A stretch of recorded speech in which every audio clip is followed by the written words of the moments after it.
Bharat news 91 में आपका स्वागत है। इस वक्त भारत न्यूज़ 91 गाज़ीपुर बॉर्डर पे है।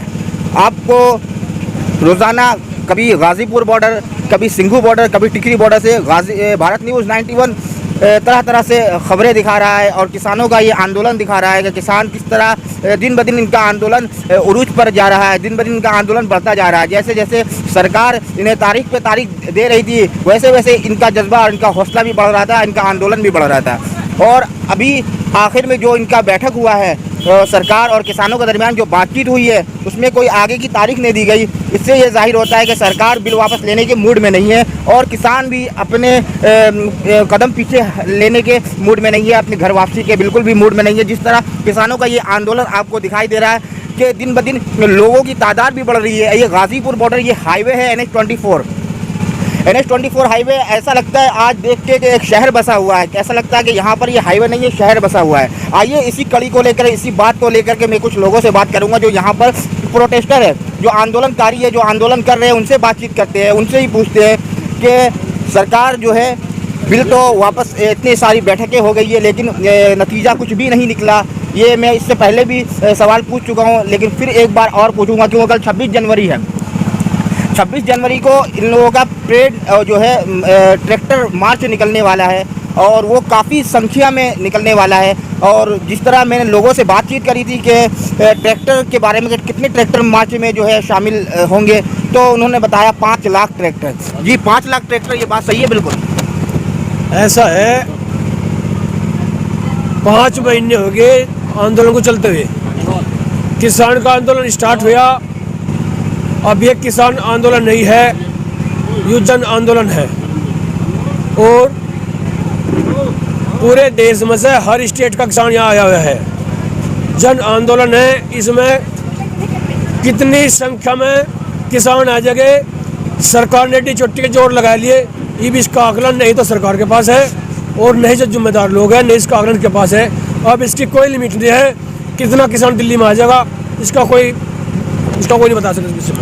एक बात पूछना, ये आपको परेड के लिए, मार्च के लिए परमिशन मिल गई है या अभी नहीं मिली है, ये आप क्लियर करें। ऐसा है, जो हमारे किसान संगठन प्रतिनिधि हैं, जो दिशा निर्देश उनके होंगे, उन्हीं के दिशा निर्देश पर काम किया जाएगा और बहुत संयम से, धैर्य से किसान चल रहा है। ऐसे धैर्य से किसान इस आंदोलन को आगे बढ़ाता रहेगा।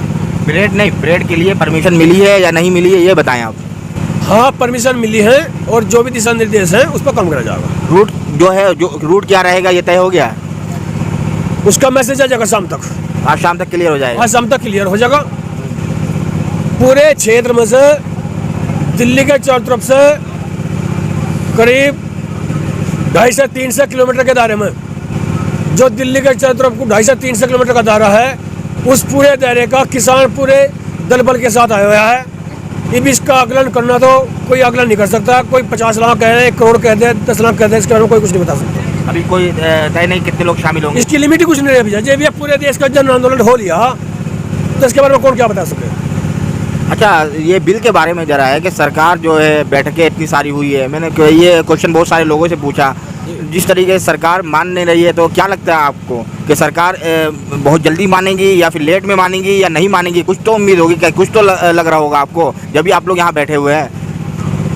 अगर इस सरकार को किसान का इतना ध्यान रखना था, अगर सरकार को इसमें कोई अच्छा कानून लाना था, तो किसान संगठन को, किसान प्रतिनिधियों को अपने बीच में लेकर इनसे वार्तालाप करके जब कानून बनाते।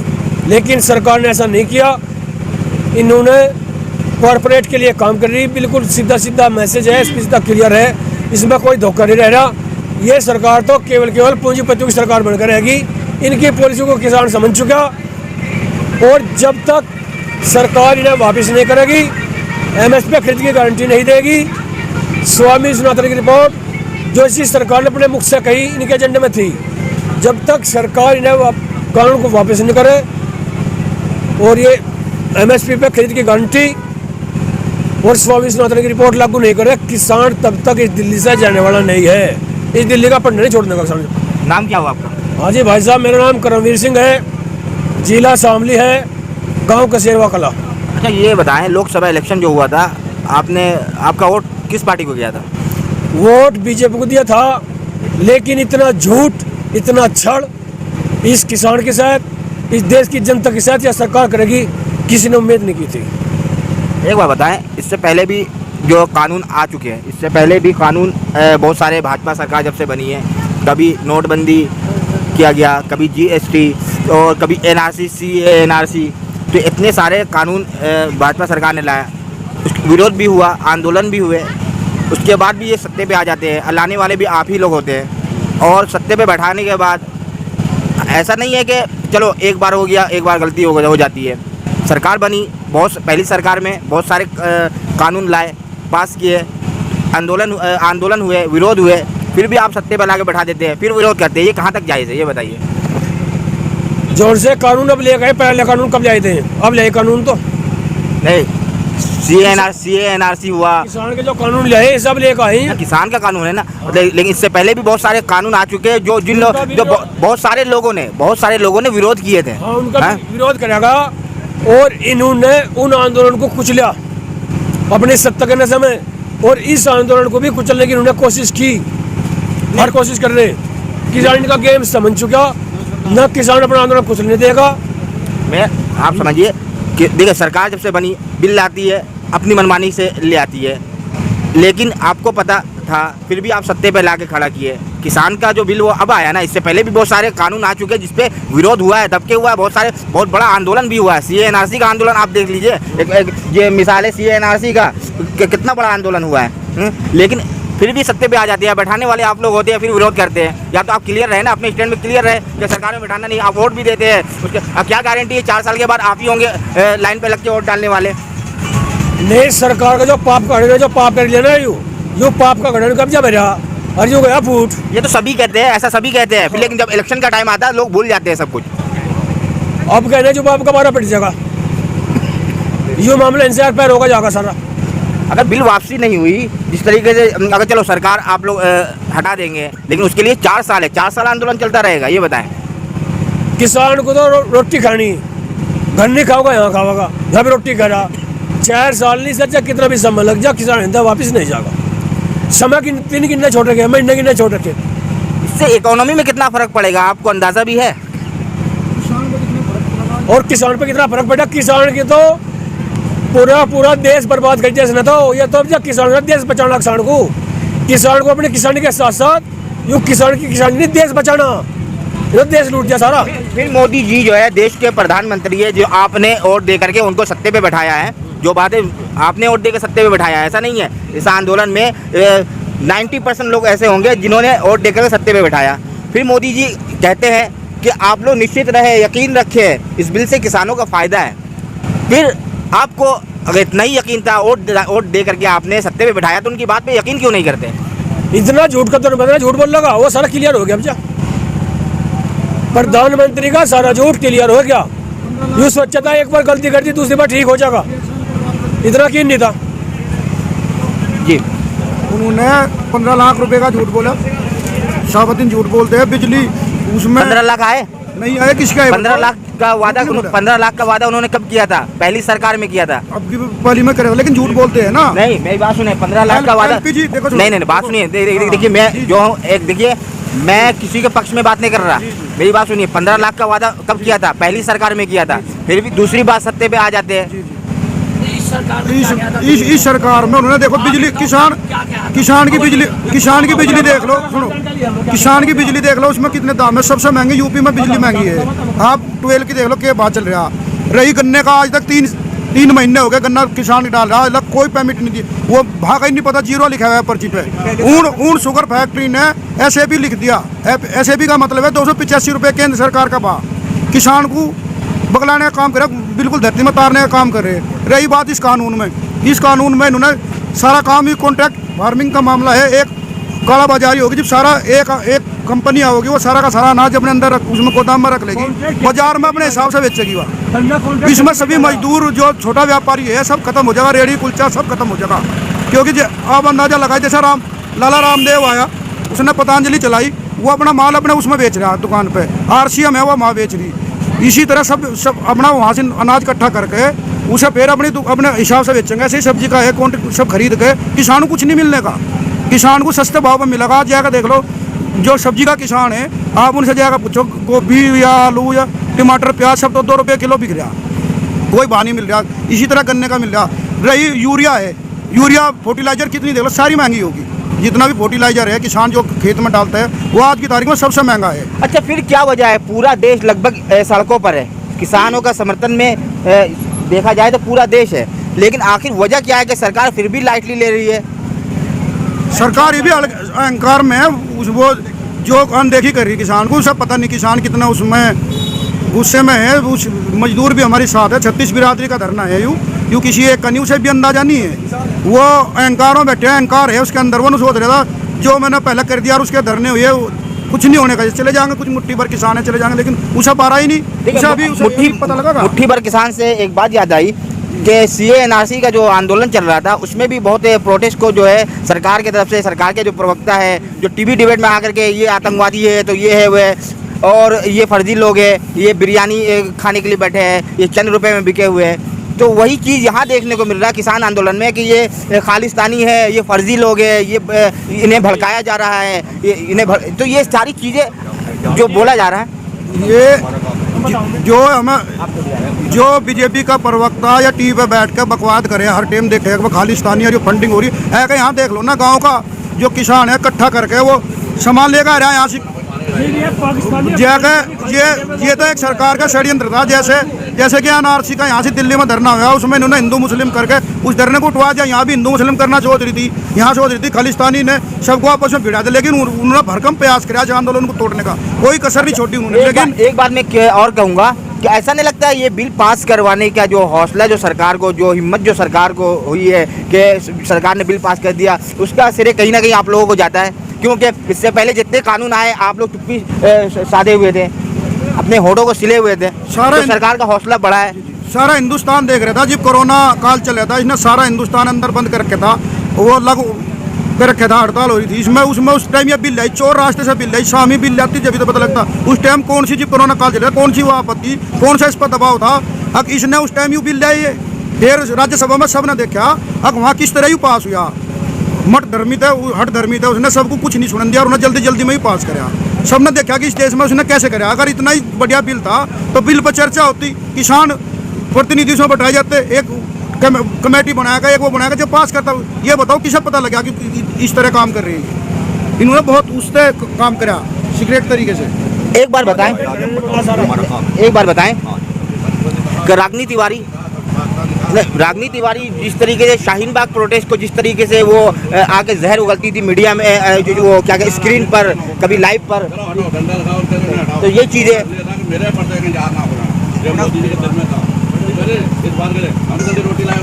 रागनी तिवारी जिस तरह से जहर उगलती है, शाहीन बाग के बारे में बहुत कुछ कहा था, उसकी वजह से दिल्ली में दंगे जो हुए थे, कितने जहरीले बयान दिए थे, वही बयान जो है किसानों को लेकर के दे रही है। वो परेड के बारे में भी कल एक वीडियो नज़र से गुजरी थी, परेड के बारे में ये रागनी तिवारी ने किसानों के प्रति इतना जहर उगली है, तो इस बारे में क्या कहेंगे कि रागनी तिवारी को शह देने वाले कौन लोग हैं, आखिर उन पर कार्रवाई क्यों नहीं हो रही है? रागनी तिवारी जैसे न जाने कितने कार्यकर्ता जो बीजेपी के एजेंट के तौर पर काम करते हैं, उनका काम यही जहर उगलने का है और वो अपना काम भली बाती कर रहे हैं। लेकिन रागनी तिवारी जिस तरह से अपनी छाती पीट है, ये कहती है कि मैं क्षत्रिय औरत हूँ, आए सामने यहाँ पे और बताएं, इन किसानों के बीच में आए और यहाँ पे विरोध करके दिखाएं, जब पता चलेगा रागनी तिवारी को। सोशल मीडिया पर बयानबाजी कर देना एक अलग बात है, लेकिन यहाँ पर इतने लोगों के सामने अपनी बात रखकर उन्हें जो है अपने मुद्दे से सहमत करवाना एक अलग बात है। ये तो सोशल मीडिया है, कोई कुछ भी कहो और कह के चले जा, समाज को उसका जंगा भुगतना पड़ता है। परेड के लिए उन्होंने कहा कि परेड की इजाज़त बिल्कुल नहीं देनी चाहिए, परेड इससे सुरक्षा का सवाल है, सुरक्षा खतरे में पड़ जाएगा। रागनी तिवारी का सरकार का प्रवक्ता है, क्या है वो ऐसे जहरीले बयान आकर दे रही है किसानों को, जो जिस तरीके से बदनाम कर रही है, इस बारे में सरकार आखिर एक्शन क्यों नहीं ले रही है, ये मेरा सवाल है।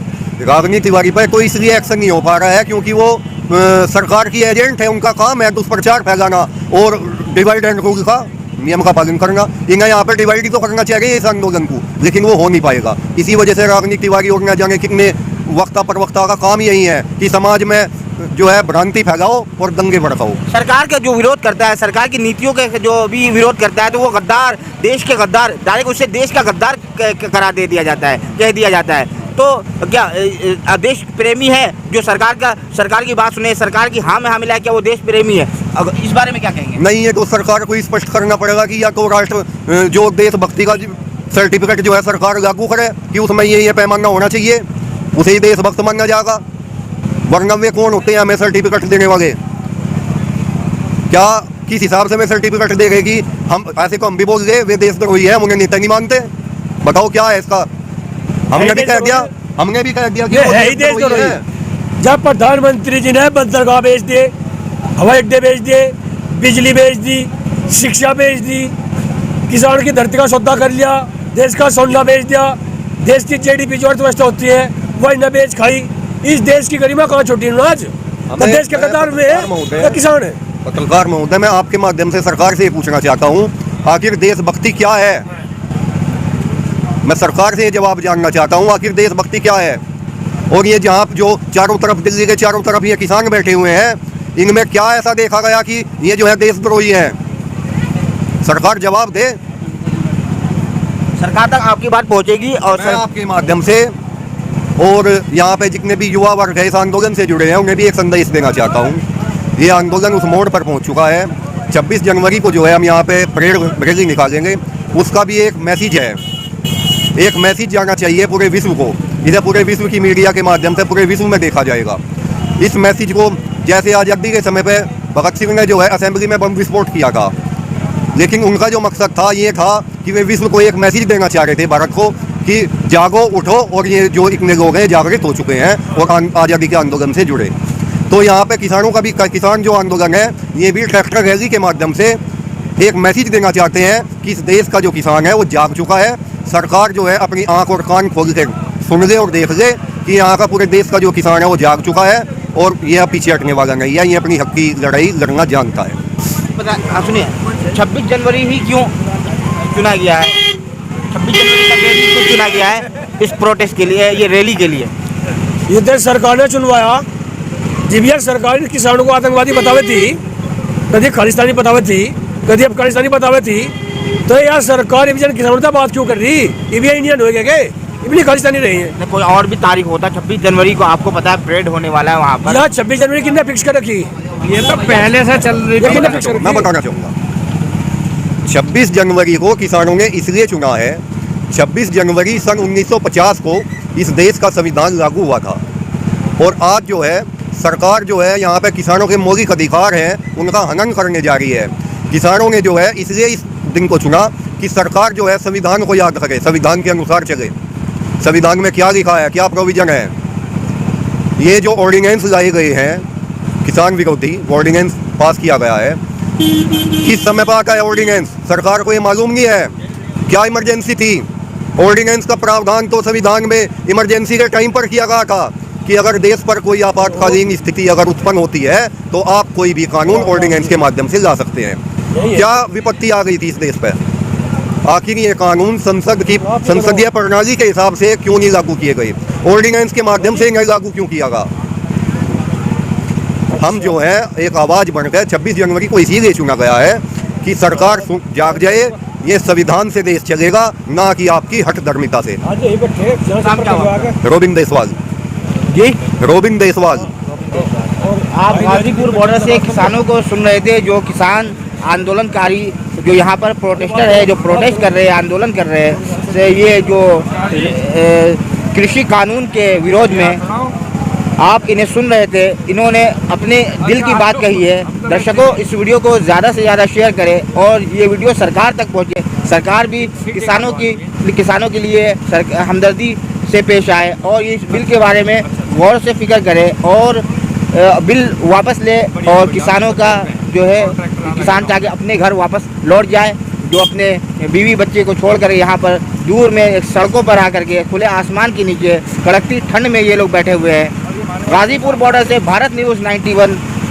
दर्शकों, इस वीडियो को ज़्यादा से ज़्यादा शेयर करें। फेसबुक पर देख रहे हैं तो पेज को लाइक और फॉलो करें, यूट्यूब पर देख रहे हैं तो चैनल को सब्सक्राइब करें। बहुत बहुत शुक्रिया। जय हिंद।